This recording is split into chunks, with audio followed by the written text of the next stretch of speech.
Gloire à Dieu. Nous bénissons le Seigneur ce matin. Excellent Père de grâce, Dieu de toute éternité, Dieu en qui il n'y a aucune ombre de variation. Nous sommes dans ta présence ce matin pour te célébrer, te louer et te glorifier. Te disons merci pour tous tes bienfaits, car tes bontés ne sont pas épuisées. Tes compassions ne sont pas à leur terme. Elles se renouvellent pour chacun d'entre nous ce matin. Merci Père pour l'enseignement que tu vas nous donner. Nous attendons afin que l'esprit de grâce, l'esprit de vie, nous enseigne, nous donne la révélation de ta parole, car c'est la révélation de ta parole seule qui éclaire. Que toute la gloire soit à toi, sois béni et sois loué au nom de Christ Jésus. Amen. Amen. Gloire à Dieu. Gloire à Dieu. Nous rendons grâce à Dieu ce matin-là pour sa fidélité et pour son grand amour. Nous avançons pas à pas. Nous n'oublions pas, nous sommes dans l'année du combat spirituel victorieux. Et Dieu nous a donné cela pour que nous n'oublions pas le mot victorieux. Dieu ne nous a pas dit de combattre pour combattre. Il dit nous sommes dans le combat spirituel victorieux. C'est-à-dire qu'il a garanti la victoire. Et si nous ne voyons pas la victoire, si nous voyons simplement, bien-aimés frères et sœurs, la défaite, c'est ce que nous voyons là qui nous arrive. Parce que Lot a vu la plaine. Et Sodome et Gomorrhe était un endroit où Dieu allait envoyer sa bombe. C'est ça qui est arrivé à Lot. Abraham a vu les 4 points cardinaux dédiés par Dieu. Et Abraham a contrôlé le monde entier jusqu'à aujourd'hui. C'est ce que tu vois dans ta vie. Et c'est pourquoi nous avons pris du temps depuis le commencement pour aller pas à pas. Et quand nous sommes arrivés au séminaire de Pâques, nous avons mis l'accent dessus encore. Christ est mort, mais il n'est pas resté dans le tombeau. Il avait déjà annoncé sa victoire avant d'aller à la croix. Il avait déjà vu sa victoire avant d'aller au tombeau.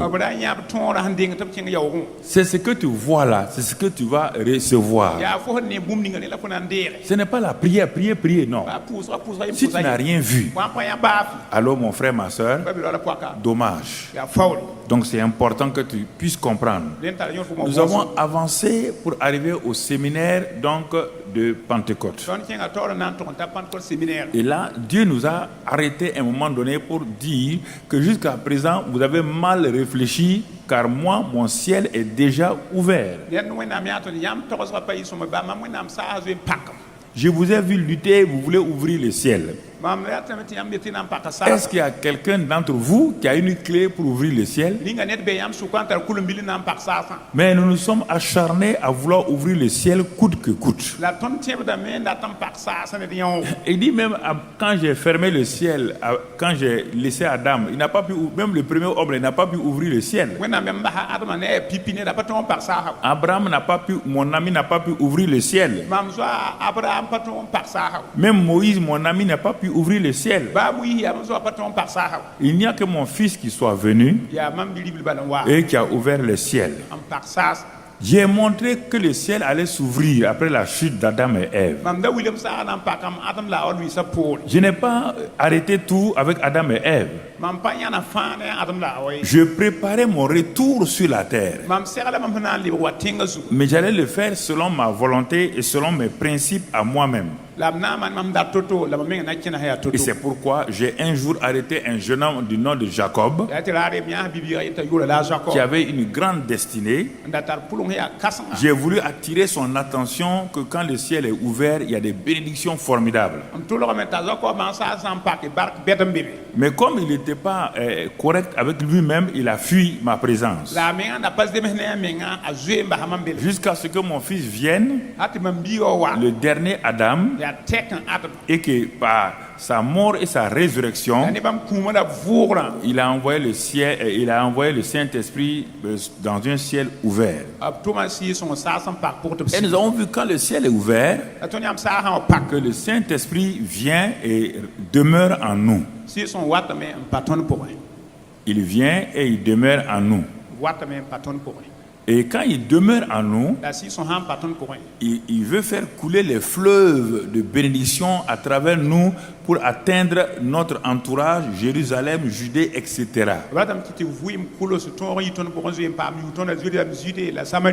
Et nous avons vu ça pendant le séminaire donc de Pentecôte. Alors mon frère, ma soeur, nous avons vu que nous sommes en train d'avancer. Notre but, ce n'était pas le séminaire de Pentecôte. Le séminaire de Pentecôte était une étape. Nous sommes en train de chercher quelque chose. Nous sommes en train d'aller de l'avant. Et nous avons vu pendant le séminaire de Pentecôte 3 personnages principaux, Nathanaël, Jacob et Simon. Nous avons vu que Nathanaël, lui, il était un homme sans fraude. C'est pourquoi Jésus lui a dit qu'il verra toujours le ciel ouvert et qu'il va voir le mouvement surnaturel donc dans sa vie. Nous avons vu un autre homme appelé Simon. Lui, il était dans une ville où un jeune est venu prêcher. Ce jeune-là opérait sous le ciel ouvert. À cause de ça, Simon a vu de grandes choses. Il a vu de grands miracles. Mais son cœur n'était pas un cœur sans fraude. Voici les 2 personnes que nous avons vues, que nous avons retenues. Et nous avons eu le temps de nous repentir pour que nous ne soyons pas des Simons les magiciens dont le cœur est méchant. Alors mon frère et ma soeur, le ciel est ouvert. Mais est-ce que ton cœur est ouvert? Nous commençons donc nous allons commencer quelque chose, une étape nouvelle maintenant pour aller doucement, pour que tu puisses comprendre.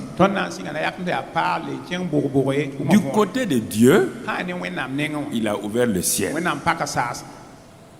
Et comme Dieu a ouvert le ciel, il cherche sur la terre des gens qui ont le cœur ouvert. Je te pose la question. Oui, tu t'es réjoui du séminaire là, que le ciel est ouvert. Le ciel est ouvert sur moi. Mais est-ce que ton cœur est ouvert? Toute la question est là. Est-ce que ton cœur est ouvert? C'est les cœurs ouverts qui reçoivent ce que l'Esprit a fait descendre du ciel pour l'humanité. Alors c'est pourquoi dans cette nouvelle série que nous commençons intitulée La bonté de Dieu,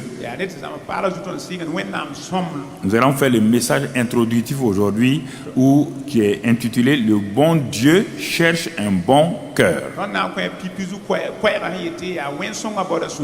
Le bon Dieu cherche un bon cœur. Le même mot, bon Dieu, bon cœur. C'est ça que Dieu cherche. Tu vas me dire, ah bon? Mais oui. Le ciel est ouvert. Mais regarde comment tu vis. Le ciel est ouvert. Regarde ce que tu dis que tu reçois en dehors de tes qualifications naturelles, professionnelles. Là. Du point de vue spirituel de Dieu, que reçois-tu?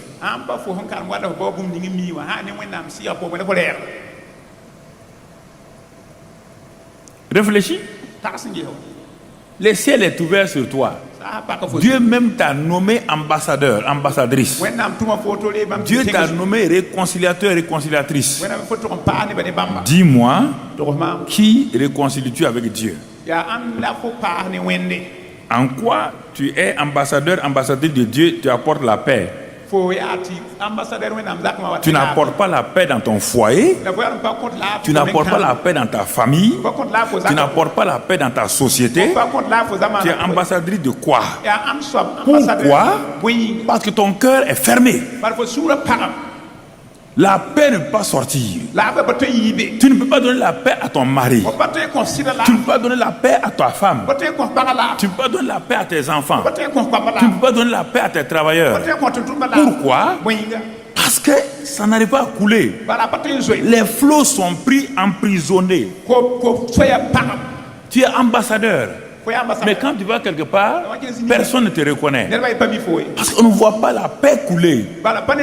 On ne voit pas la joie couler.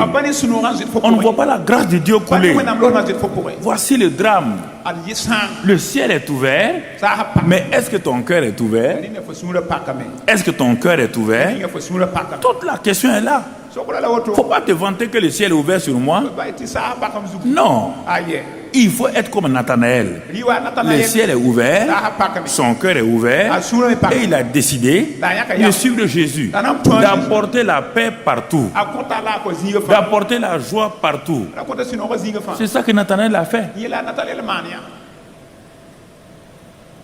Parfois, quand nous terminons un message, on n'est pas à la fin.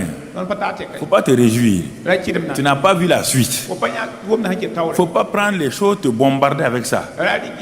Je suis Nathanaël, Théophile, tant, d'accord. Tu vas voir que tu n'es même pas Théodore.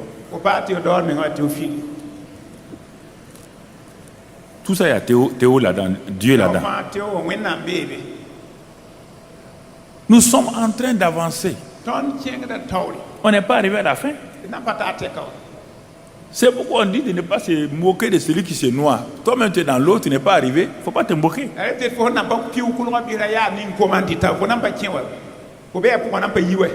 Mon frère, ma soeur, pourquoi alors, le ciel étant ouvert, Jérémie va nous dire pourquoi. Jérémie va nous répondre. Jérémie dit homme de la terre. Notre Dieu a ouvert le ciel. Mais le cœur, Jérémie 17, verset 8, le cœur est tortueux par-dessus tout.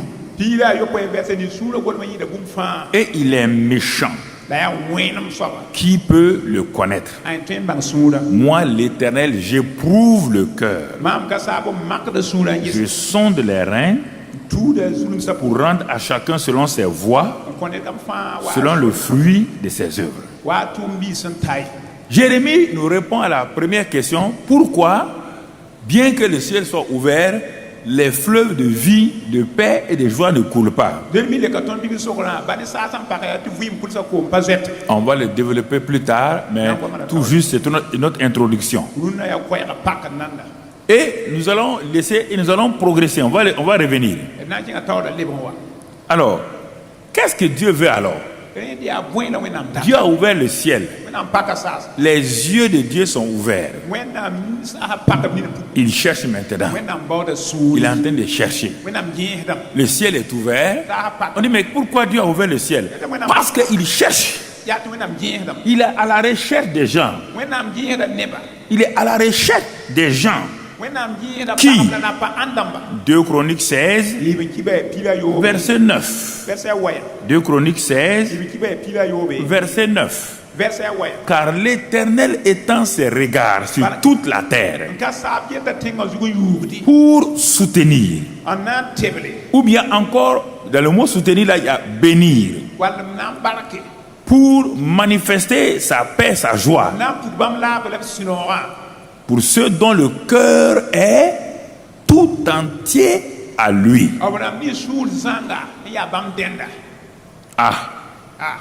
Nous sommes en train, c'est le message introductif de la bonté de Dieu. Mais la bonté de Dieu ne se manifestera pas là où il n'y a pas un cœur tout entier à Dieu.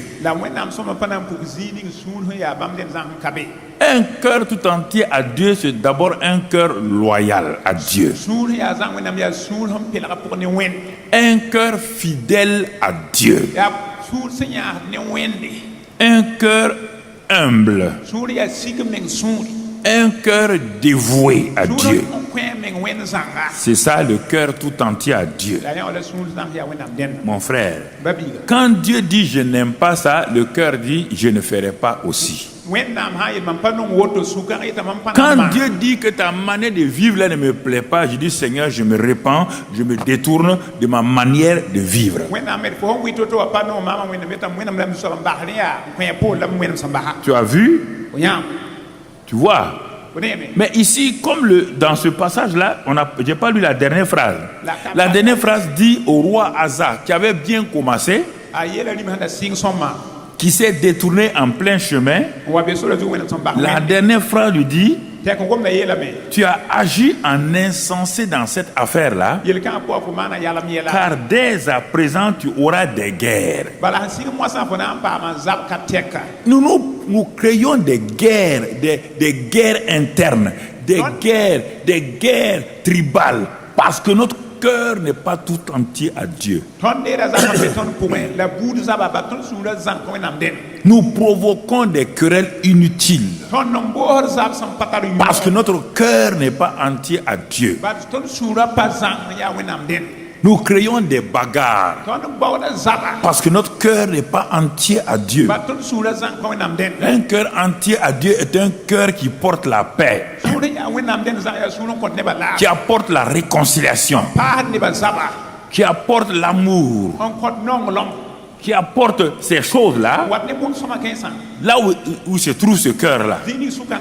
S'il a fait une faute, il reconnaît sa faute. Il reconnaît que son frère-là est supérieur à lui dans beaucoup de domaines dont lui il ne maîtrise pas. Dieu n'a jamais utilisé, je vais vous dire quelque chose, il y a des choses que nous utilisons qui sont des choses qui nous font du mal. Dieu est bon, Dieu n'est pas meilleur. Dieu n'a jamais utilisé le mot meilleur. Pourquoi nous disons nous sommes meilleurs? C'est la déviation des hommes dont le cœur est pervers. Chez Dieu, il n'y a pas de meilleur. Dieu est bon, toujours bon. Tu n'as jamais vu le mot meilleur avec Dieu? Jamais. Jamais. Alors, quand toi tu dis que tu es meilleur, tu es orgueilleux.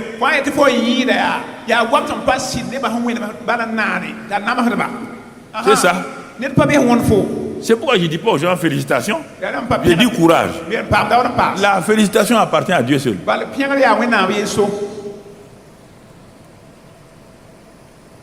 Le grand Dieu là, il n'a pas dépassé le mot bon. Bon Dieu, bonté, jamais il n'est passé au meilleur. Le mot meilleur n'existe pas dans le spirituel. Si tu l'utilises, ça veut dire il y a l'orgueil qui se présente.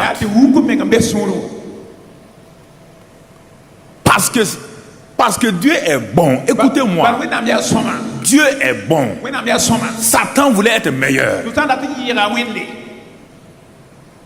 Chaque fois qu'on veut être le meilleur, on va piétiner quelqu'un. Chaque fois qu'on veut être le meilleur, on va juger quelqu'un. Tu ne peux pas être meilleur si tu ne t'es pas comparé à la personne. Et puis dire que la personne là n'a pas de valeur. C'est toi qui as de la valeur. Donc dans le mot meilleur là, il y a toujours l'orgueil. Que tu veux ou pas. Dieu n'a jamais été meilleur. Jésus n'a jamais été meilleur. On va le voir au fur et à mesure. J'ai dit à Ada, bon, tu veux savoir qui est bon? Il n'y a que Dieu seul qui est bon. Il n'a pas dit Dieu seul qui est meilleur. Dieu seul est bon. Parce que le mot bonté, on ne l'a pas compris. Dans nos langages culturels et raciaux là, nous avons cru que le mot langage veut dire c'est celui qui fait du bien aux gens. Le bon n'est pas lié aux actes, le bon est lié à la nature de la personne. Est lié à la nature de la personne. Alors en ce moment, si c'est sa nature, si toi tu es bon, lui il est bon, comment vas-tu être meilleur? Comment vas-tu être meilleur? Oui. C'est ça qui amène des problèmes dans les familles, ça amène des problèmes dans les pays, ça amène des problèmes n'importe où. Quand on veut être meilleur, le mot bon est un mot absolu. Absolu. Quand Dieu a créé la terre, on va le voir pendant tous ces mois où on va parler de la bonté de Dieu et la manifestation de cette bonté, tu vas comprendre. Quand il a créé la terre là, il a dit bon, bon, bon, bon. Et quand il a voulu essayer d'amplifier ça, il n'a pas dit meilleur, il dit très bon. Pourquoi il va dire cette expression? On va le voir aussi.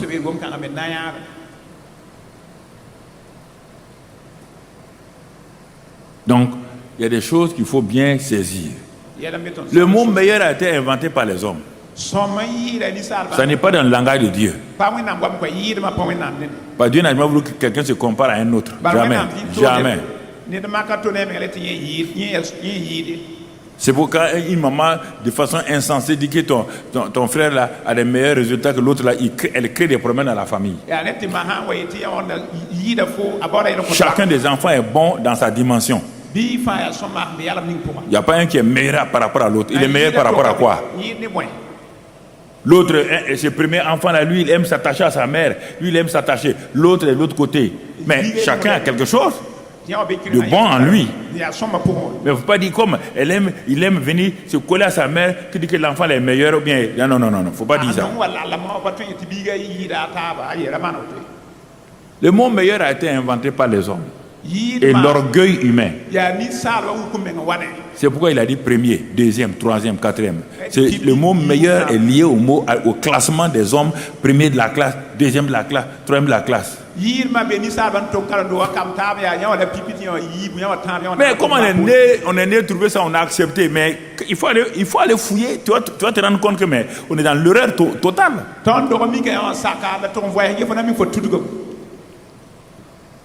Vous comprenez? Dieu n'évalue pas les gens selon des chiffres. On va voir quel est l'élément d'évaluation que Dieu a pour les hommes. Mais tu vas trouver que c'est ça que Dieu utilise, pas autre chose.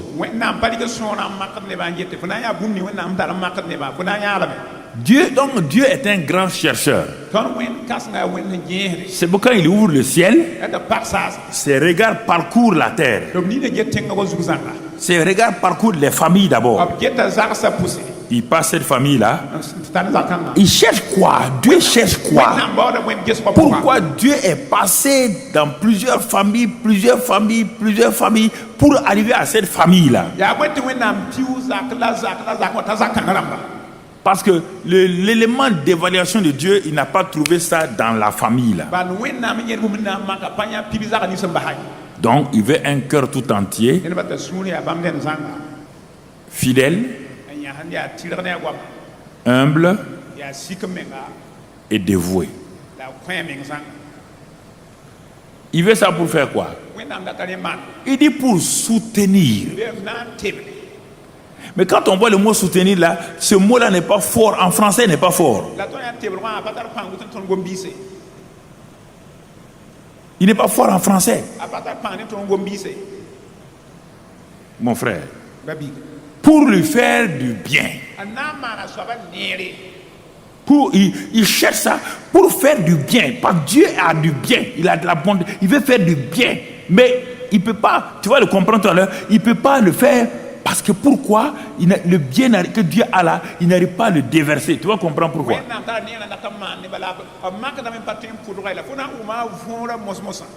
Dieu a les mains remplies de compassion, de bonté, de grandes choses qu'il veut répandre sur la personne. Une fois, Dieu a dit à Moïse, ce passage-là, je n'ai pas donné ça aux techniciens, Deutéronome, je donne Deutéronome 5, verset 29. Et voilà, donc le peuple d'Israël était parfois rebelle, et un jour, Moïse est venu leur parler que Dieu a décidé de faire ça contre eux, à cause de leur rébellion. Quand lui parle, il minimise ce que Dieu dit, il méprise ce que Dieu dit. Dieu dit, ok, à Moïse, attends, je vais leur faire ça là. Quand ils ont entendu ces paroles-là, ils ont crié à Dieu. Ils ont dit à Moïse, va dire à ton Dieu là, qu'on ne va plus recommencer ça. Non, nous on décide désormais de marcher droitement.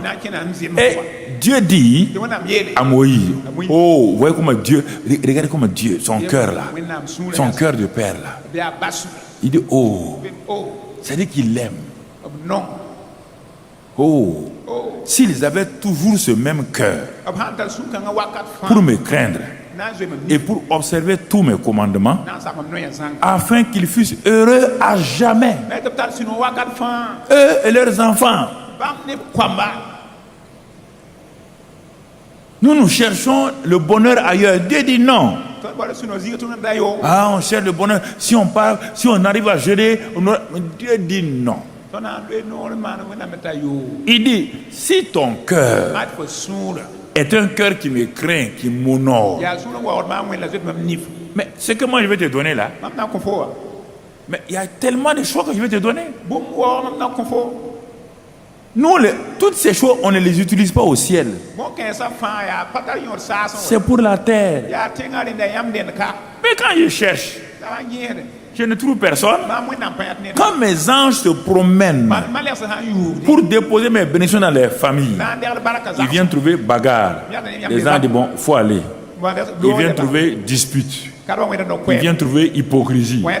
Les anges reportent tout le temps, les mains chargées, parce qu'ils n'ont pas trouvé des endroits où déposer les bénédictions de Dieu. Tu as beau prier, les anges disent, bon, papa, il a prié. Dieu dit, on va envoyer. Quand ils arrivent, ils trouvent la même chose qu'hier.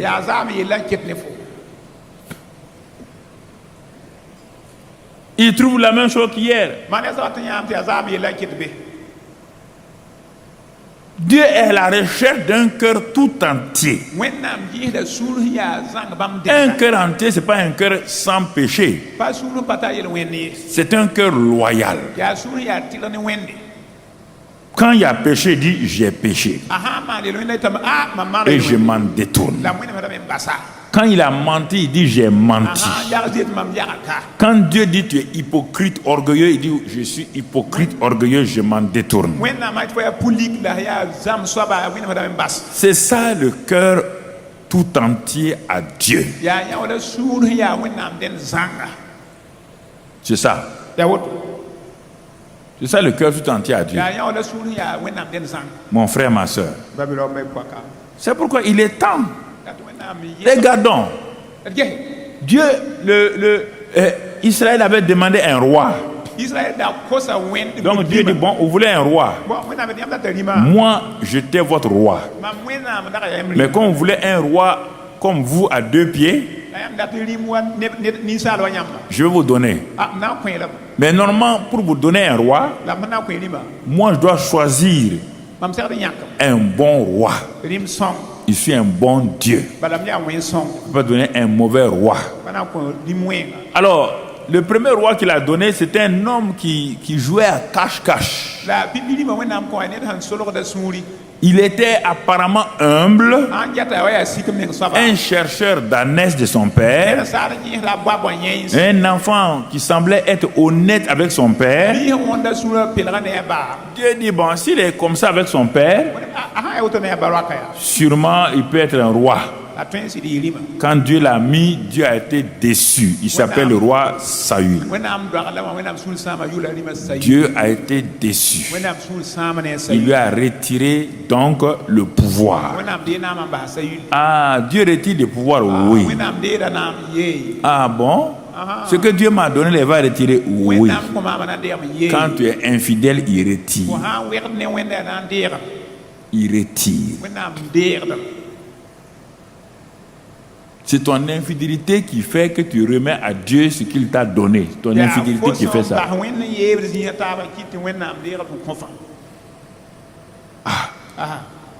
Bon. Il y avait un prophète qui était là, qui avait oint le premier roi. Il dit maintenant, bon, tu as dit d'aller lui retirer l'onction. Mais ils veulent toujours un roi. Hein? Dieu dit, attends. Mes yeux vont parcourir la terre encore, surtout Israël. Les yeux de Dieu ont commencé à parcourir Israël, famille sur famille. De famille en famille. De famille en famille. Et un jour, les yeux de Dieu arrivent dans une famille dont le père s'appelle Isaïe. Et qui avait plusieurs enfants. Les regards de Dieu sont arrêtés là. Les anges disent, ah, on dirait que papa, bon Dieu, a trouvé ce qu'il veut. Hein? Et il dit au prophète là, j'ai trouvé ce que je cherchais. J'ai trouvé l'homme que j'ai cherché. Mais il n'a pas dit à Samuel quel était l'élément d'évaluation de la recherche de cet homme-là. Il n'a pas dit à Samuel. Il veut voir si le prophète lui-même comprend l'évaluation d'un homme par Dieu. C'est ça. Si le prophète comprend ça, nous ne comprenons pas ça. On dit ce garçon est bien, cette femme est bien. Toi, tu as vu ce que Dieu veut voir.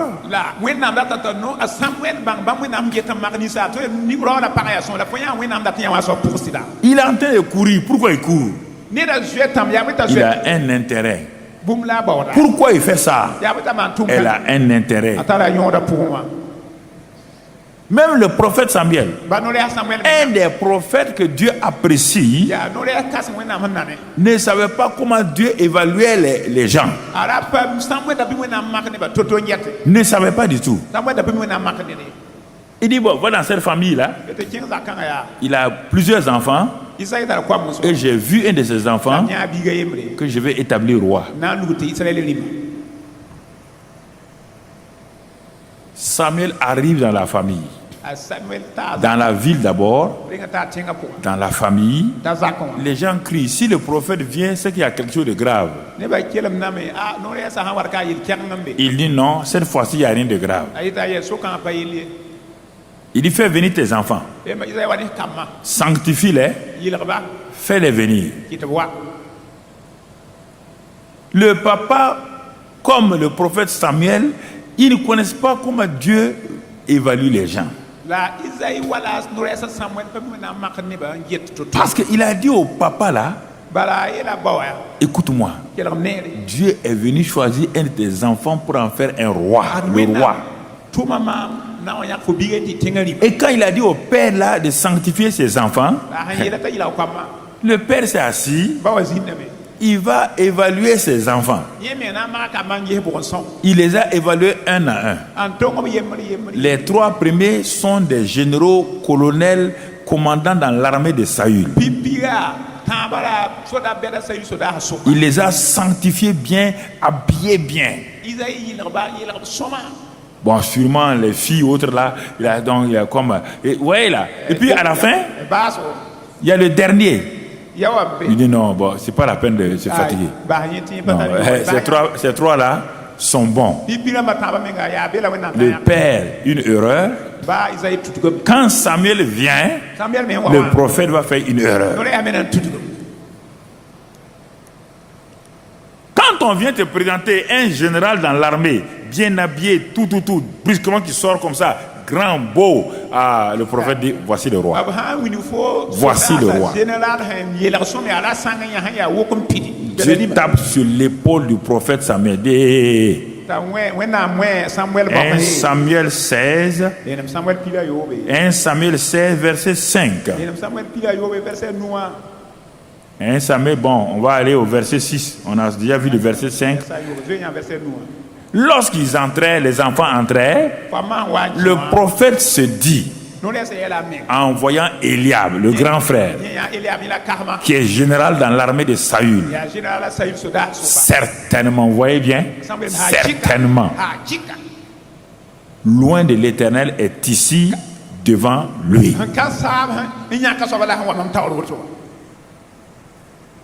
Dieu tape sur son épaule. Il dit prophète. C'est comme ça que vous prophétisez.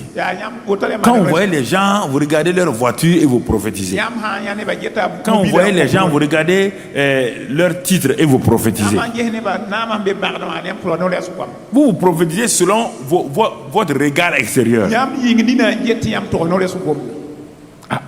Mais le prophète dit, mais qui d'autre peut être roi comme Eliab? Qui? Il dit, attends, il les fait passer tous un à un. Maintenant, il est obligé de faire passer tout le monde. Quand il a fini, mais Dieu lui dit la deuxième partie de ce verset-là. Revenons. L'Éternel dit à Samuel, non, ne prends point garde à son apparence. Vous voyez bien, à l'apparence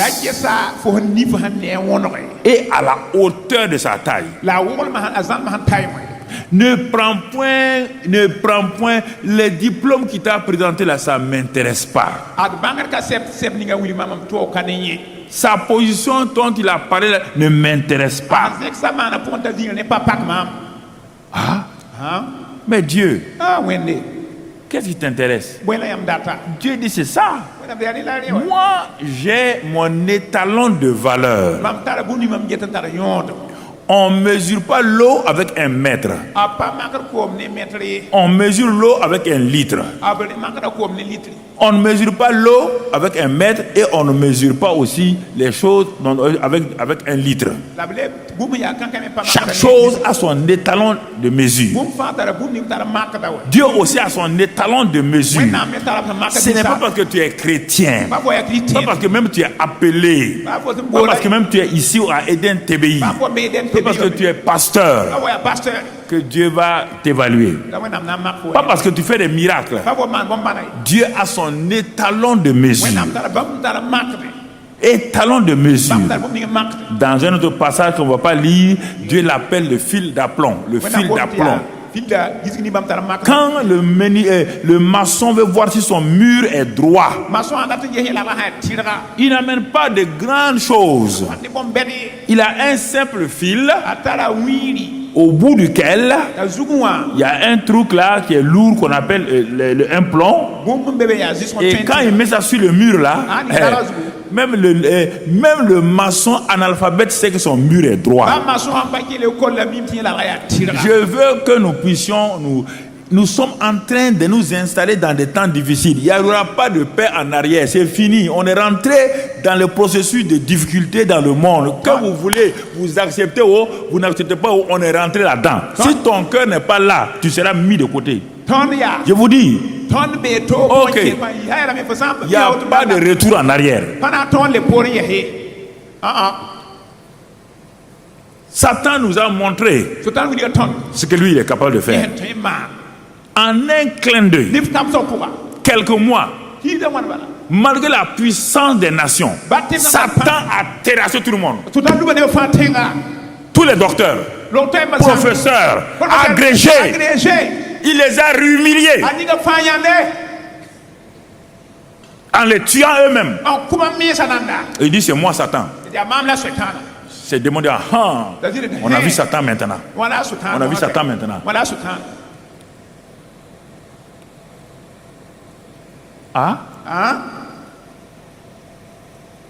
Il a envoyé une maladie et le monde entier tremble.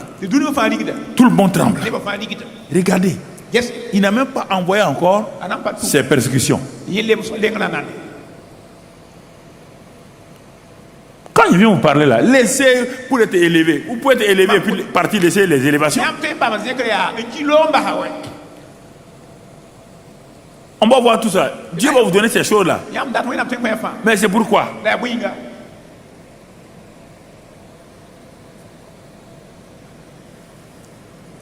Dieu nous ouvre les yeux pour qu'on voit. Puisqu'on est dans un christianisme froid, dans un christianisme où on cherche les bénédictions, Dieu dit ok, bon, comme l'ennemi va attaquer là, je vais laisser, ils vont voir. Ils vont voir.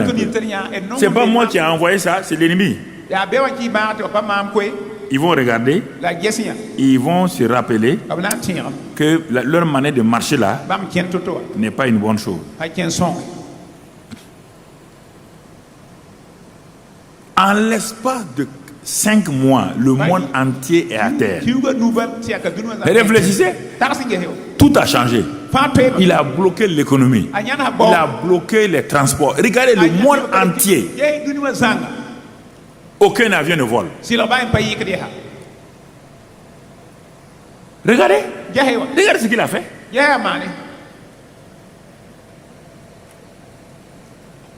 Dieu veut attirer notre attention. Il dit mon peuple, est-ce que vous regardez bien?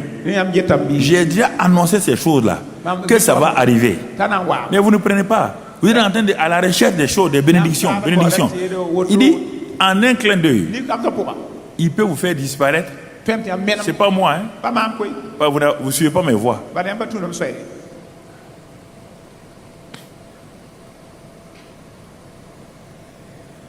Regardez. C'est pas parce que Dieu est impuissant. Non. Il a dit à Israël, tant que vous allez obéir, vous resterez ici sous ma bénédiction. Mais si vous n'obéissez pas, vous allez partir en captivité à Babylone. Ils ont cru que c'est faux. Ils ont dit non. Dieu qui a vaincu Pharaon là, qui nous a délivré de la main de Pharaon là, Dieu ne va pas nous faire ça. Dieu dit, c'est pas moi qui fais, hein. Ce sont vos actes qui vont faire ça. Vos actes là vont vous amener à Babylone. Et à force de faire ça, le roi de Babylone est venu, Nebuchadnezzar les a vaincus, a détruit tout, les a amenés en captivité. Dieu dit bon, vous ferez 70 ans là-bas, comme je vous aime là, vous ferez 70 ans et vous allez revenir.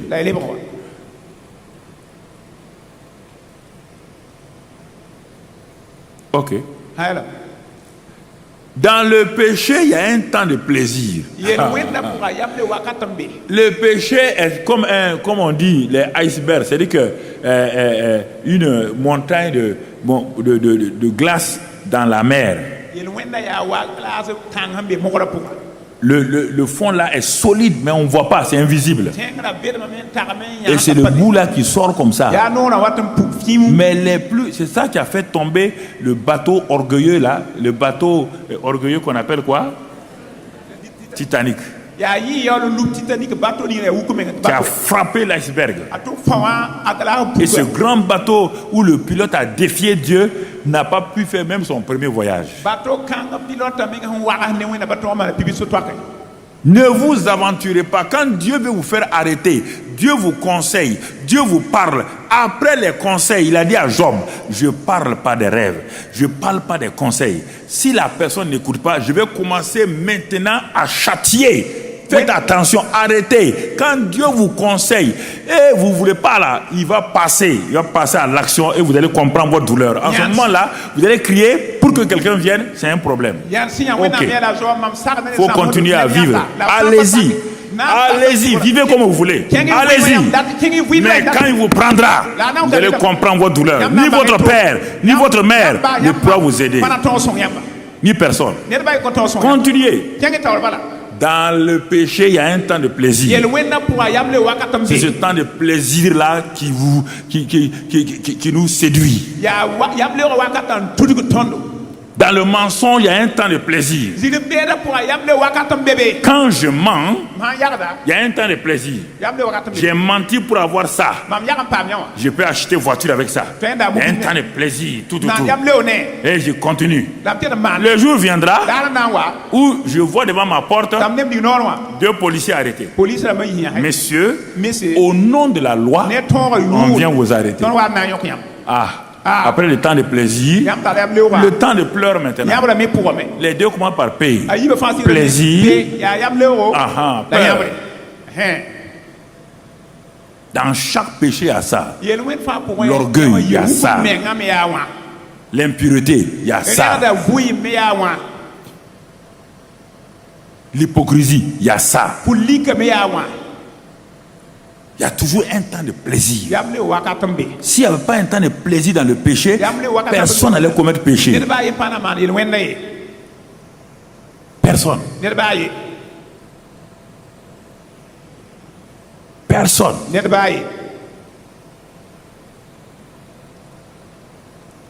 Même le voleur. Il y a un temps de plaisir. Quand il arrive à voler l'argent, il y a un temps de plaisir jusqu'au jour où il va aller voler. Ce jour-là, le monsieur s'est réveillé et il le tire, le voilà paralysé. C'est fini. Son temps de plaisir est fini. Et maintenant, alors il a des problèmes. Frères et sœurs, ok, à bon entendeur, ça, c'est important. Important. Saül est parti comme ça. David est venu. Il dit Dieu regarde le cœur. Il dit Samuel, et apprends ça toute ta vie. C'est le cœur là qui importe chez Dieu. C'est le cœur là. Moi, le bon Dieu là, je veux un bon cœur, un cœur loyal, un cœur fidèle. On n'a pas dit qu'il ne fait pas de fautes, hein? Non. Non. Il fait des fautes, mais il est loyal même dans ses fautes. Et j'ai regardé, j'ai vu un jeune homme, un adolescent de 17 ans là. C'est lui. On part le chercher. Il s'appelle David. On ne l'a pas consacré. Dieu dit, je n'ai pas besoin de votre consécration. Laissez ça tomber. Samuel, laisse ça tomber la consécration. Il est déjà consacré là, ils sont allés où? C'est moi qui connais les gens. Ah, Samuel dit, ah bon? Mais il a des habits de berger. Dieu dit, mais ça fait quoi? Je t'ai dit, l'autre avait des habits de général. Je t'ai dit que je ne regarde pas l'apparence. Si je ne regarde pas l'apparence, avec les habits de général, je ne regarde pas l'apparence aussi, avec les habits de berger. Tu t'inquiètes pour les habits. Ça ne m'intéresse pas. Il dit, je t'ai dit ce qui m'intéresse. J'ai regardé le jeune homme. C'est son cœur là. Son cœur. Son cœur est bon. Son cœur est loyal. Il dit, bon, Samuel, tu vas voir. Il va vivre comme roi. Tu vas voir si son cœur est loyal ou pas. Tu vas le voir. Mon frère, ma soeur. Pourquoi les frères de Samuel n'ont pas été choisis? Parce que leur cœur était déjà rempli. Dieu ne pouvait, la bonté de Dieu ne pouvait pas rentrer. Leur cœur était rempli de fierté, d'orgueil, d'hypocrisie. De quoi ton cœur est rempli ce matin? Où Dieu ne peut pas déverser sa bonté là. Pourquoi? Quand on parle de la bonté même de Dieu, tu es fâché. Par toi, tu dis que si Dieu était bon, pourquoi ça m'est arrivé? Si Dieu était bon, ça, pourquoi ça? C'est pas, ton cœur est rempli de haine. Ton cœur est rempli de haine ou d'amour. Ton cœur est rempli d'adoration ou de diffamation. Ton cœur est un lieu de trésor, mais toi. Mais on va nous montrer maintenant pourquoi David a été choisi parmi ses frères là. Allons lire dans le psaume 42, verset 1 à 3. Psaume 42, verset 1 à 3. Quand David était seul sur ces montagnes, sur les collines avec les troupeaux de son père, regardez ce qui il est écrit, psaume 42, verset 1 à 3. Et dans d'autres passages, il est dit, comme une biche soupire après des courants d'eau, ainsi mon âme soupire après toi, ô Dieu. Et ensuite, mon âme a soif de Dieu, du Dieu vivant. Quand irai-je et paraîtrai-je devant la face donc de Dieu. Mes larmes sont ma nourriture le jour et nuit.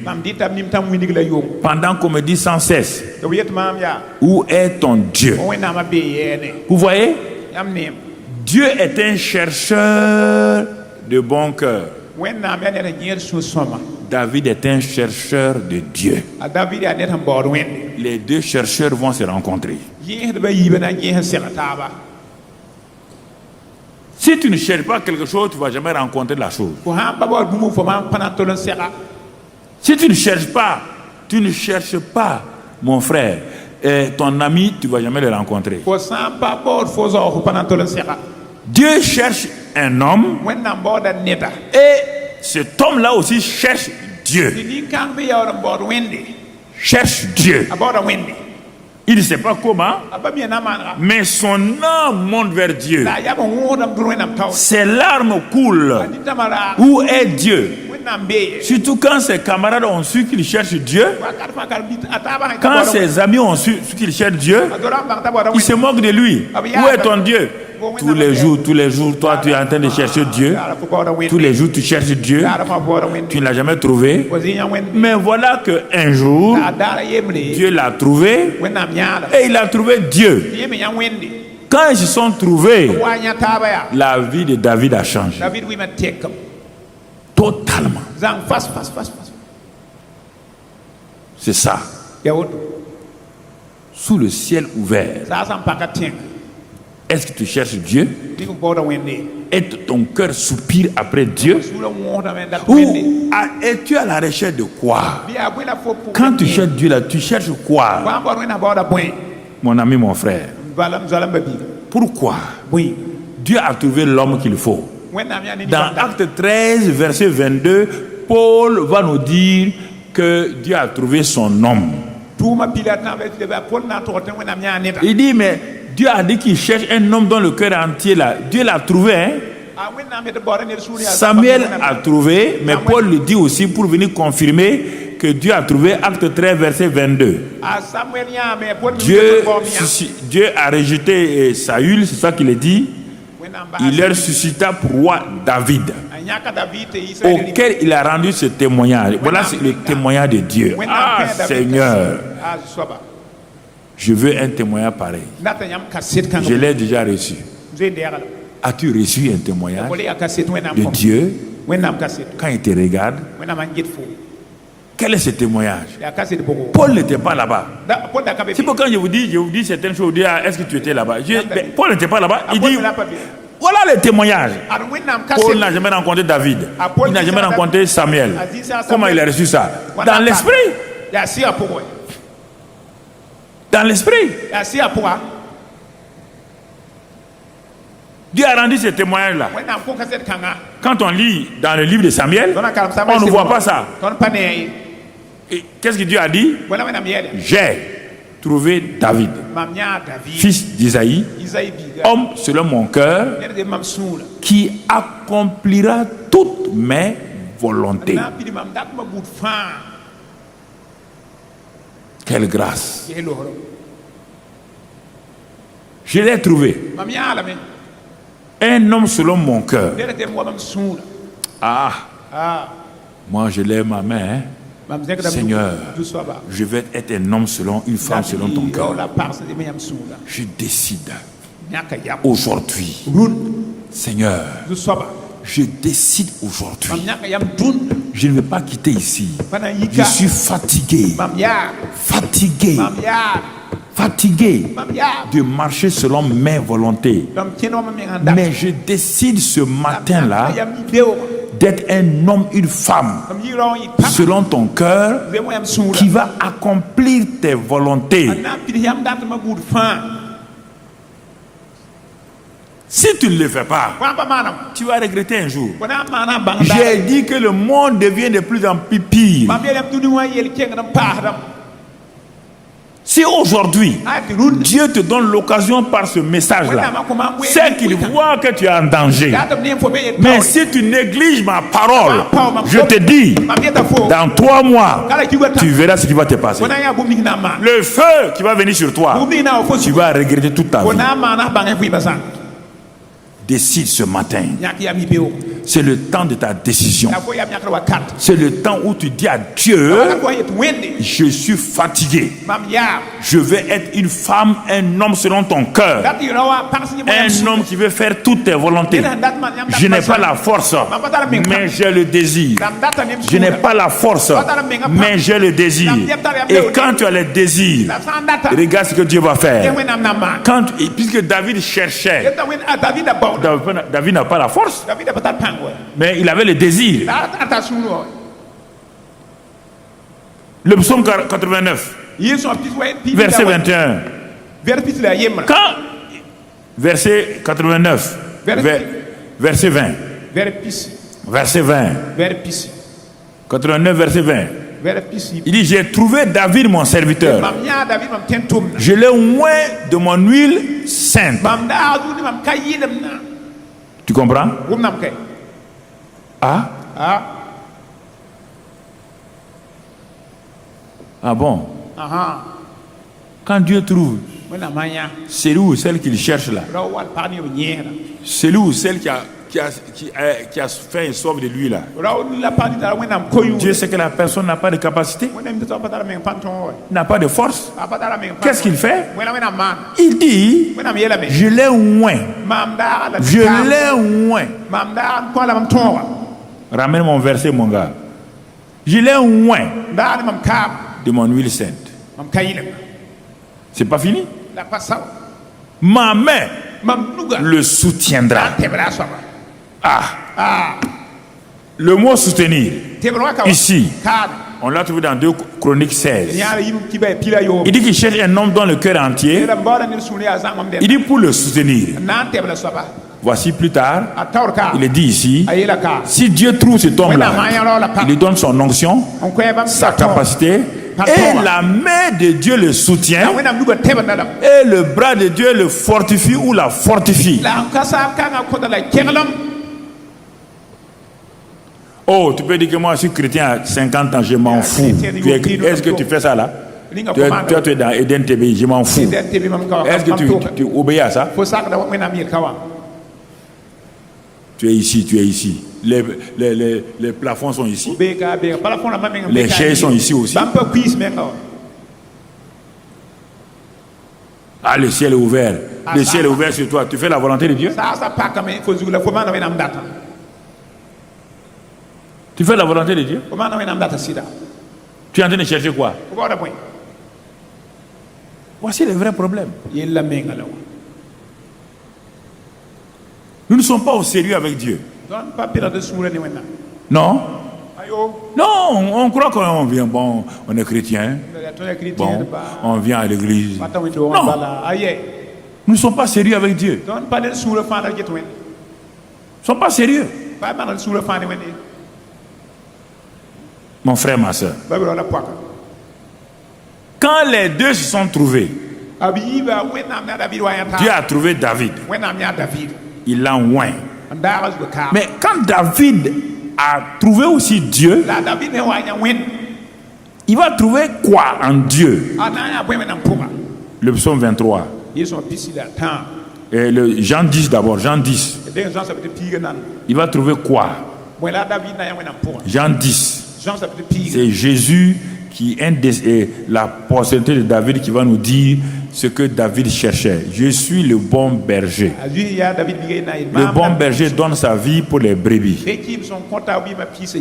Mon frère, verset 10. Le voleur ne vient que pour dérober, égorger et détruire. Moi, je suis venu afin que les brebis aient la vie et la vie en abondance. David a écrit son psaume 23. David a découvert que le bon Dieu là, qu'il a trouvé là, et qui a dit au prophète que c'est un homme dont son cœur me plaît, son cœur est bon. David aussi a dit, je vais découvrir qui est ce Dieu qui a osé me dire à moi que mon cœur est bon. Quand il fait ses recherches, il trouve que c'est le bon berger. C'est pourquoi il écrit le psaume 23. L'Éternel est mon berger. Et comme il est bon là, je ne manquerai de rien. Regardez. Regardez. Ils se sont découverts l'un et l'autre. Ils se sont découverts l'un et l'autre. Dieu a cherché l'homme selon l'homme dont le cœur est tout entier. Il l'a trouvé en David. Et il l'a oint pour le soutenir. David dit, comme il m'a trouvé, je vais chercher à voir quel est son caractère. Quand David a cherché, il a trouvé que Dieu est un bon berger. Pourquoi? Il a cherché toutes sortes de qualifications et la seule qualification, c'est berger. Il n'a pas dit que Dieu est un bon mécanicien. Il n'a pas dit que Dieu est un bon pilote. Il n'a pas dit que Dieu est un bon médecin. Il dit, Dieu est un bon berger. Pourquoi? Pourquoi il dit ça?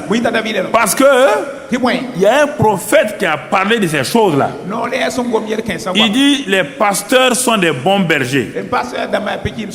Et David a vu. Quand lui il est berger là, en tant que berger naturel là, il s'est assis, il a regardé. Qu'est-ce qu'il fait? Quand une brebis est faible, sa force vient soutenir la brebis. Il met la brebis sur ça. Quand une brebis est malade, il fait tout pour soigner la brebis, pour guérir la brebis. Quand une brebis a soif, il l'amène donc aux eaux fraîches. Quand une brebis a faim, il lui donne l'herbe verte. Quand une brebis est en danger, il prend son bâton, il défend la brebis. David dit, sur la terre là, le métier qui correspond le plus, si je vais parler du Dieu qui m'a découvert là, la seule chose c'est bon berger. Alors, David dit, écoutez-moi, David dit, aucune de mes brebis, quand vous lisez ça là, le psaume de David là, c'est que vous ne comprenez pas. Pourquoi? Le monsieur vous dit que quand lui, il était berger, aucune de ses brebis n'a manqué de rien. Si lui méchant, un être humain méchant, a pris soin de toutes ses brebis, rien n'a jamais manqué à ses brebis, ni la protection, ni la nourriture, ni l'eau, ni rien. Et si je dis qu'il est mon bon berger, Jéhovah Rohi, de quoi vais-je manquer? Le bon cœur prend Dieu pour bon berger. Le mauvais cœur n'accepte pas que Dieu est un bon berger. C'est à toi de décider. Le bon cœur, comme celui de David, décide de faire de Dieu son bon berger. Mais le mauvais cœur doute de la bonté de Dieu, doute de l'amour de Dieu, doute de la miséricorde de Dieu. C'est ça qui est arrivé à des grands prophètes comme les Jérémie. David était un modèle. Beaucoup de gens ont reculé, ont laissé Dieu tomber. Parce qu'ils ne croient pas que Dieu soit bon. Ils ne croient pas. Il dit, je ne manquerai de rien. Dieu est bon, ça ne veut pas dire que je ne vais pas tomber malade. Je tombe malade, il dit qu'il me guérit. Parce que c'est moi-même qui ai fait des choses pour tomber malade. J'ai commis un péché qui m'a créé des problèmes. C'est pas Dieu qui m'a rendu malade. Mais il dit, comme lui il est bon, si je crie à lui, il va me guérir. C'est ça, parce qu'il est bon. Ah, mais pourquoi tu m'as laissé tomber malade? Dieu te laissera tomber malade. Dieu te laissera tomber malade. Si tu vas là où il y a la maladie et il t'a prévenu, il te laissera tomber malade. Il ne te protégera pas. Faut pas qu'on fasse des choses. Là, le manque de connaissance de Dieu nous crée des problèmes. C'est le manque de connaissance. Pourquoi Dieu a permis ça? Dieu n'a rien permis. Il a permis quoi? Tu sais pourquoi il est mort de quoi? Tu dis, tu as ta grande gueule là, tu dis que Dieu a permis ça. Dieu t'a permis ça. Ferme ta bouche là, ouais.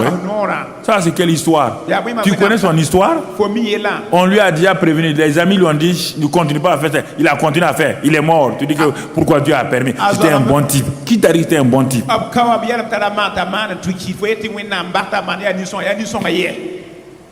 Qui vous a dit ça? Pas, vous ne connaissez pas. C'est pourquoi vous et Dieu, vous ne pouvez pas vous entendre. J'ai découvert ça à Kourougou. Quand rien n'allait dans ma vie, c'est à Kourougou que j'ai découvert que les bontés de l'Éternel ne sont pas épuisées, ses compassions ne sont pas leur terme. Dès que j'ai vu ça, il dit quoi qu'il advienne là, tu es bon, Seigneur. Je ne comprends pas tout, je ne sais pas, mais tu es bon. Dieu est bon parce qu'il parle, c'est pas parce qu'il fait des bonnes choses. C'est parce qu'il est bon qu'il fait des bonnes choses. Voilà. Tu n'es pas pécheur parce que tu pêches. Non. C'est parce que tu es pécheur que tu pêches. C'est une nature. Pécheur, c'est une nature. Bon, c'est une nature. C'est pas par les actes. Mais les religions nous ont déformés. Les cultures et les coutumes nous ont déformés. N'importe qui fait bêtise, qui meurt, on dit ah, c'est la volonté de Dieu. Jamais. Jamais. Jamais. Ouais. On met des mensonges sur le dos de Dieu. On accepte. Quand on va en ville pour saluer quelque part, les gens s'asseyent, ils mentent sur Dieu. Toi tu es chrétien et tu dis oui c'est ça. Et tu sors pour dire à Dieu, Dieu tu es bon, Dieu dit moi. Tu t'es assis avec des méchants qui m'ont dit que ce type là est méchant, qui tue des gens, qui vole. Il est mort dans son vol. Et tout le monde dit c'est la volonté de Dieu. Toi aussi chrétien, tu as dit c'est la volonté de Dieu. Pourquoi Dieu a permis ça? Et tu sors de là-bas maintenant. Tu dis Dieu est bon. Il dit toi et moi on ne marche plus ensemble. Vous faites plaisir aux gens et vous donnez, vous gâtez le nom de Dieu et vous voulez que Dieu vous aide.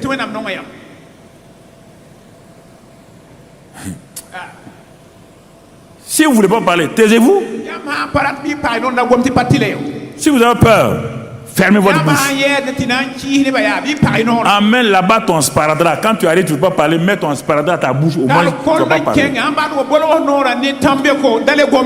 Mais allez t'asseoir à des méchants qui mentent sur Dieu.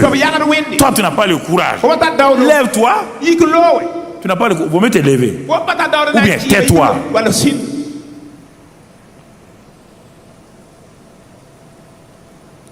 Après, vous dites que mais Dieu dit ah bon? Toi, tu as honte de moi. Tu viens à moi, j'ai honte de toi aussi. Jésus l'a dit, hein? Pour ça, là, il ne joue pas. Si tu as honte de moi, de mon Père, devant les gens, j'aurai honte de toi aussi quand tu viendras pour me demander des choses. Laissez les trucs des coutumes villageois et autres là ici. Il faut laisser ça. David a découvert que Dieu était un bon berger. C'est pourquoi il dit dans le millénium, c'est-à-dire que dans la Nouvelle Jérusalem, David aura une position supérieure, même par rapport aux apôtres là.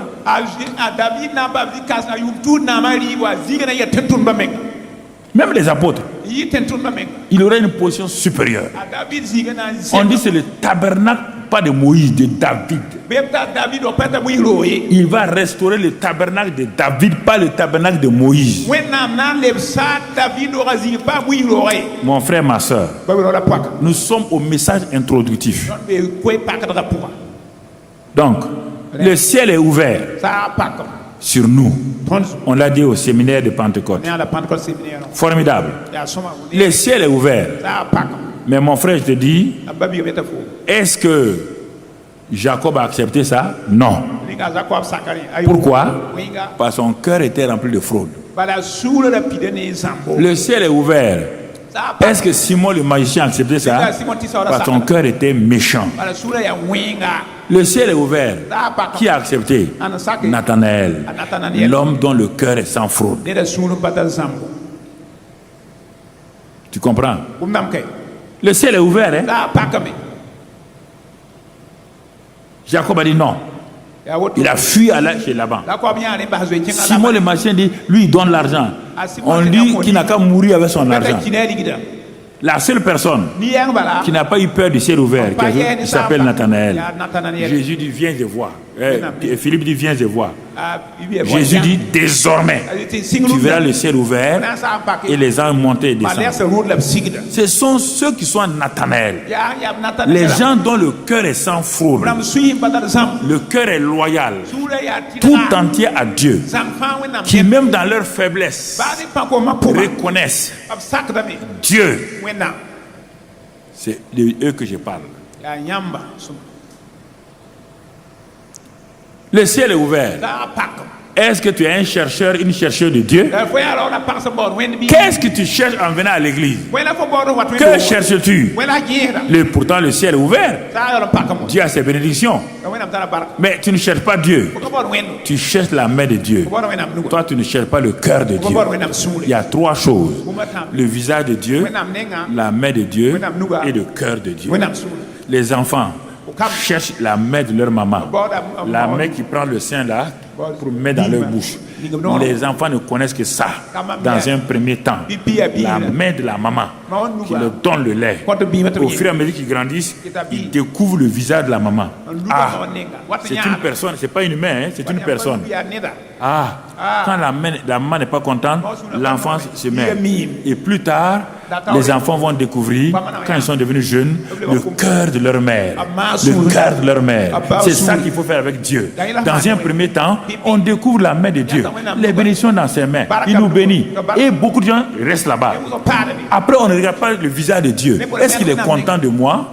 Est-ce qu'il est fier de moi? Est-ce que si j'apparais devant mon père là, est-ce que mon père sera fier de moi? Non. Il reste seulement aux mains. Et les plus grands, les Ouyos, cherchent le cœur. Ils veulent parler cœur à cœur. Les Ouyos disent, est-ce que ce que je fais là, ça plaît au cœur de Dieu? Est-ce que le cœur de Dieu est dans le repos? Est-ce que la vie que je mène là, est-ce que Dieu est heureux? Est-ce que mon père est heureux? C'est ça les Ouyos.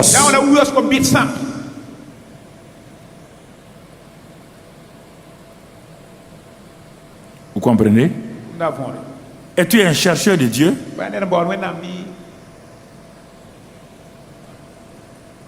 Si tu es un chercheur de Dieu, dans quel intérêt? Mon frère, ma soeur. Quand Dieu vient, quand tu l'appelles, il vient. Il vient. Mais il vient trouver quoi?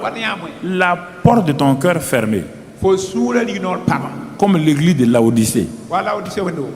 L'église de Laodicée. Jésus dit, ah bon? Je me tiens à la porte. Je suis en train de frapper. Ouvrez pour que je rentre. Il y a longtemps, tu as mis Jésus au dehors. Tu es devenu chrétien. Jésus est venu habiter dans ton cœur. Mais au fur et à mesure, tu fais des choses. Tu fais des choses. Tu l'as repoussé tout doucement. Tu l'as mis au dehors. Il revient, il frappe. Il dit, mais chaque fois que tu pries là. Tu veux que je te bénisse. Mais quand je viens, je ne trouve pas Jésus. Le Saint-Esprit dit, je ne trouve pas Jésus dans ton cœur. C'est au nom de Jésus que moi j'agis. Quand je prends les bénédictions, je vais venir te donner. Je ne trouve pas Jésus. Je trouve quoi? Les plaisirs. Je trouve quoi? Le monde. Je trouve quoi? L'amour de l'argent. Je trouve quoi? Les impuretés. Je ne peux pas rentrer là-bas. Ton cœur est rempli de quoi ce matin? Qui empêche que les bénédictions de Dieu restent en toi. Qui empêche que la joie, la paix de Dieu reste en toi. Pourquoi tu as perdu la joie de ton salut? Quand tu étais nouvellement converti et tout, tu étais heureux, heureuse. Oh, tu aimais Dieu, tu aimais sa présence, tu aimais tes frères, tu aimais tes sœurs, tu aimais tout ton... Pourquoi aujourd'hui il n'y a plus ça? Tu te plains que parce qu'il y a ça, on m'a fait ça. Non, tu sais que tu mens. Tu sais que c'est du mensonge. Personne ne t'a rien fait. C'est ton cœur qui te condamne.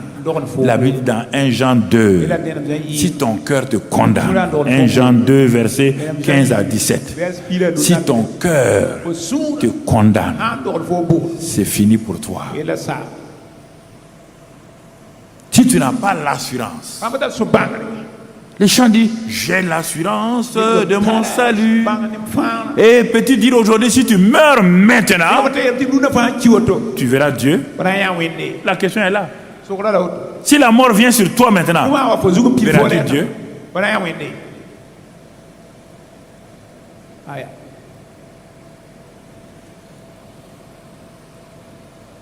C'est ça. Si ton cœur te condamne, tu as intérêt à crier à Dieu. Si ton cœur te condamne, tu as intérêt à dire à Dieu, mon frère, Dieu ne peut pas, la bénédiction de Dieu ne peut pas venir. L'église de Laodicée a fermé la porte. Ce n'est pas fini. La ville de Bethléem, Jésus va naître. Dieu a fait honneur à un hôtelier. Dieu a amené Marie et Joseph dans un hôtel de la ville de Bethléem. Et cet hôtelier-là a manqué la bénédiction de sa vie. Il a manqué. Le Fils de Dieu va naître sur la terre. On dit que Jésus est humble, il est né dans une crèche. Jésus n'est pas humble, il est né dans une crèche parce qu'on l'a renvoyé. Enlevez-moi ça là. Ça naître dans une crèche n'est pas une humilité. Il est parti ils sont allés à l'hôtellerie. Joseph a demandé à l'hôtelier, y a-t-il une chambre? Ma femme est enceinte, elle doit accoucher. Le ciel regardait l'hôtelier. Oh, mais si cet hôtelier-là reçoit la naissance de Jésus-là, ça sera l'homme le plus heureux sur la terre. Les anges sont contents. Les anges ont vu les bergers, ils sont allés faire chanter. Alors les anges sont venus autour de l'autel. Ils allaient chanter le meilleur des cantiques. Ils allaient applaudir l'hôtelier. Parce qu'il a accepté que le sauveur du monde naisse dans son hôtel. L'hôtelier a regardé Marie, a regardé Joseph. Des pauvres gars, ils n'ont qu'un âne, ils n'ont pas de Mercedes, ils n'ont rien, ils ne sont pas en costume, leurs habits ne brillent pas. Il a regardé Joseph du pied jusqu'à la tête. Il a regardé Marie. Quelle est cette jeune femme-là? On nous a dit qu'il y a une jeune femme qui a été enceinte même sans... Est-ce que c'est pas elle? L'hôtelier les a regardés, a dit il n'y a pas de place dans l'hôtellerie. Le ciel a crié. Les anges ont tenu leur tête. Il a renvoyé le sauveur du monde. Il a renvoyé son sauveur. Il a renvoyé son roi. Quel misérable. Le Seigneur frappe à ton cœur matin, midi. Il dit ma fille, enlève ces choses-là. Je veux rentrer. Tu dis non, j'ai de l'amour pour ça. J'ai de l'amour pour l'argent. J'ai de l'amour pour telle femme. J'ai de l'amour pour telle fille. J'ai de l'amour pour tel homme. Jésus dit, les anges disent, hé, fille de Dieu, tu es en train de prendre un mauvais chemin. Fille de Dieu, tu es en train de prendre un mauvais chemin.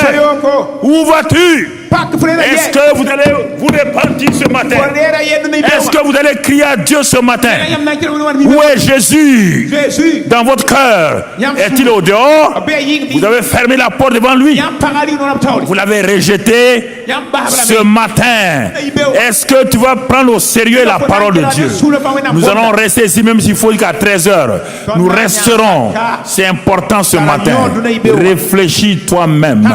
Vas-tu arrêter de fermer la porte à Jésus, vas-tu dire à Jésus, ce matin je suis fatigué de vivre cette vie, je suis fatigué, Seigneur, je t'ouvre mon cœur, rentre et prends ta place de roi, viens et prends ta place de roi, Seigneur Jésus, viens et prends la place du roi, prends la place du roi, prends la place du roi. Je suis fatigué, je suis fatigué, je suis fatigué, je suis fatigué de vivre cette vie-là. Et ce matin, tu ne faut pas simplement parler.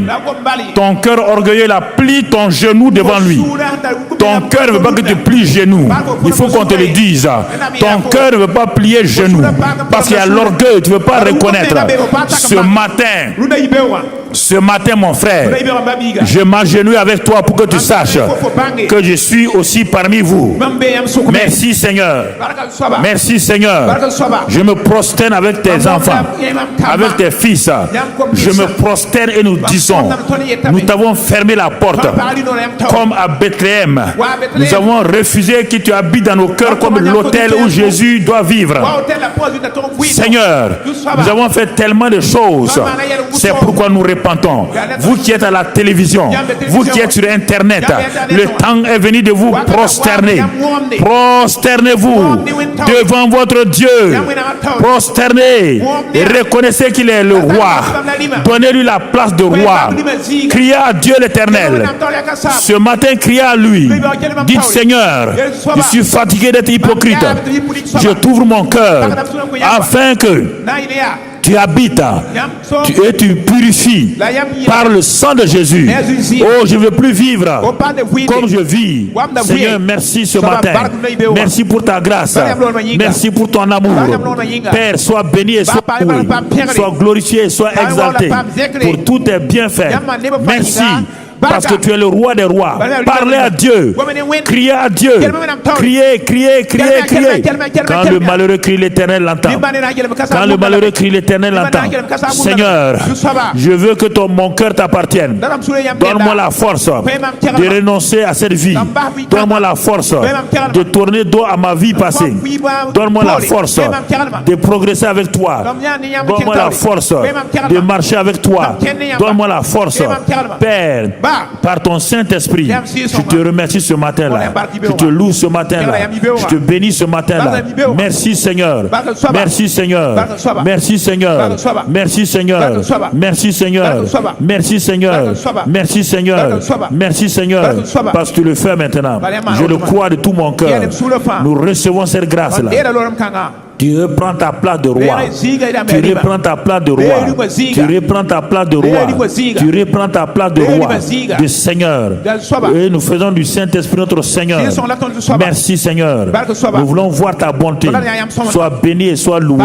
Sois glorifié et sois exalté. Béni sois-tu Père pour ta grâce et ton amour. Au nom de Christ Jésus.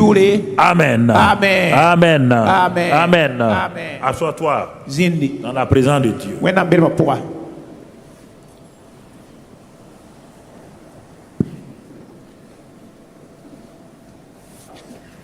Gloire à Dieu.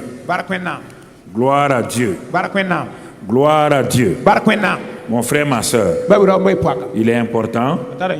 Je vais réserver la dernière partie là pour le mercredi. Il y a deux passages que je voulais donner. Mais je vais continuer pour voir. Je vais parler de Marc 4. Vous notez, vous allez l'étudier, mais je vais parler ça rapidement. On va reprendre ça, le Marc 4, versets 14 à 20. Et ensuite, Proverbe 4, versets 20 à 23. C'est les deux passages importants qui restaient pour que nous puissions développer. C'est que notre cœur est un champ. Et le semeur qui sème, il est bon. Et la semence qui est semée aussi est une bonne semence. Le problème, c'est le champ. Est-ce que le champ est bon? Vous voyez? Le semeur est bon. C'est Dieu. La semence est bonne. C'est la parole. Est-ce que le cœur est bon? pour recevoir la bonne semence venant du bon semeur. Et c'est pourquoi Jésus a donné cette parabole. Sur les 4 champs, il y a un seul champ qui a été trouvé bon et qui a porté du fruit, un grain pour 30, un grain pour 60 et un grain pour 100. Les 3 autres champs étaient des champs le long du chemin. Un chemin. Si on sème, on va piétiner. Les oiseaux vont tout. Est-ce que ton cœur est comme ça? Deuxième champ, c'est le cœur caillouteux. Quand on sème, il y a la joie. Mais quand il y a des épreuves, ça meurt. Troisième champ, c'est les soucis. C'est-à-dire les envies de ce monde-là. L'amour de l'argent. Toutes ces choses-là qui étouffent la semence. Et le 4e champ, c'est le champ qui a été désherbé. On a enlevé les épines. On a tout enlevé. Et quand on a semé, il y a eu la récolte. Le deuxième passage, Proverbe 4, qu'on va développer plus tard. Proverbe 4, verset 20. Là-bas, il est écrit, il dit mon fils, mon enfant, prête l'oreille à mes paroles. Qu'il ne s'éloigne pas de tes yeux. Papa bon Dieu est un conseiller. Il dit tu veux aller de l'avant. Proverbe 4 verset 20 à 23. Si tu l'avais mis sur l'écran, ce serait une bonne chose pour nous. Sois attentif à mes paroles. Prête toute ton attention à mes paroles. Que tes oreilles là, il faut les enlever en écoutant les gens là. Enlève ça, écoute mes paroles. C'est pas fini? Il dit tes yeux ont un rôle. Éloigne tout ce qui n'est pas loin de tes yeux, c'est ce qui va t'arriver. Et enfin, garde-les. Ah, le cœur garde ce que tu as envoyé. Pourquoi? Le cœur a 7 portes par lesquelles tu envoies des choses régulièrement. 7 portes par lesquelles tu envoies des choses régulièrement. Au lieu que de ton cœur jaillissent les fleuves d'eau vive, toi ton cœur est envahi par les 7 portes. Les 7 portes de ton cœur, c'est quoi? Les 2 yeux, les 2 oreilles, les 2 narines et la bouche. Ça fait 7. 2 yeux, 2 yeux, 2 oreilles, 2 narines et ta bouche. Ça fait 7. Les 7 portes de ton cœur. Si c'est faux, regarde. Tous tes problèmes viennent de ces 7 portes-là. Ce que tu entends là, ça va te créer problème ou ça va te donner la joie. Ce que tu vois là, regarde bien. Les yeux là nous créent problème. Les oreilles nous créent problème. Ce que nous sentons là, le bon parfum ici là, tout ça là, ça nous crée des problèmes. Et enfin, la bouche là, qui doit nous donner la vie là. C'est donc voilà les 7 portes de ton cœur et de mon cœur. Tu es libre de laisser rentrer n'importe quoi. Ton cœur va garder. Quand ton cœur garde là, tu vas détruire ton cœur. Ça détruit. Si c'est des bonnes choses, Dieu dit veille sur ton cœur. Garde.